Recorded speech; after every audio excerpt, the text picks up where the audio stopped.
أبي القاسم محمد.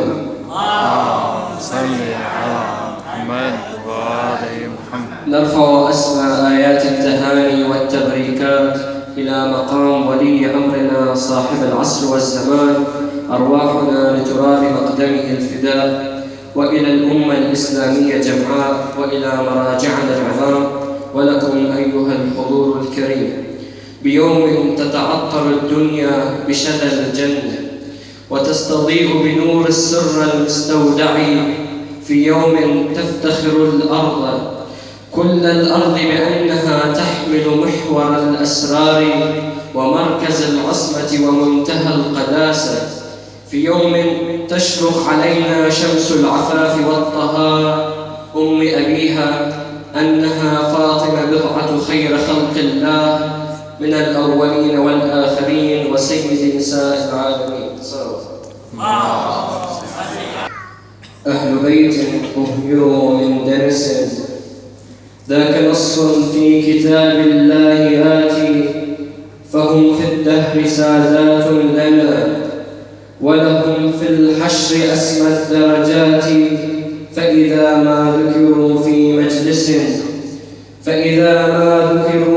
مجلس كانت الأملاك فيه نازلات، وليمحى كل ذنب عندنا. ارفعوا أصواتكم بالصلوات.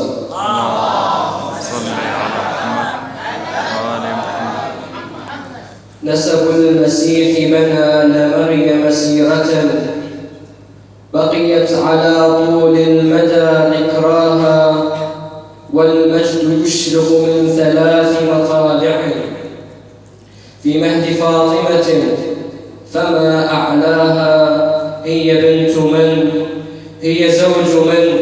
هي أم من ذا الذي يداني في الفخار أباها؟ هي ومضة من نور عين المصطفى، هذه الشعوب إذا تروم هداها. صلوات.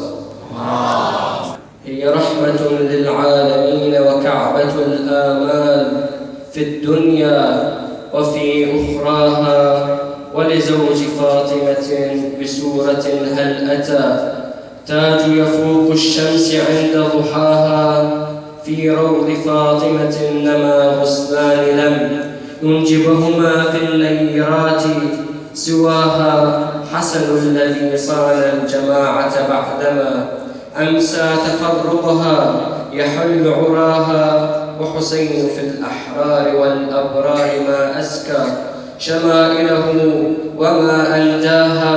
هي أسوة للأمهات وقدوة يتسم القمر المنير خطاها. صلوات. شعت فلا الشمس تحكيها ولا القمر، شعت فلا الشمس تحكيها ولا القمر، زهراء من نورها الأكوان تزدهر، بنت الخلود لها الأجيال خاشعة، أم الزمان إليها تنتمي العصر، روح الحياة فلولا لطف عنصرها لم تأتلف بيننا الأرواح والصور، سمت على الأفق لا روح ولا ملك، وفاقت الأرض لا جن ولا بشر، مجبولة من جلال الله طينتها، يرف لطفا عليها الصون والخفر. صلوات. صل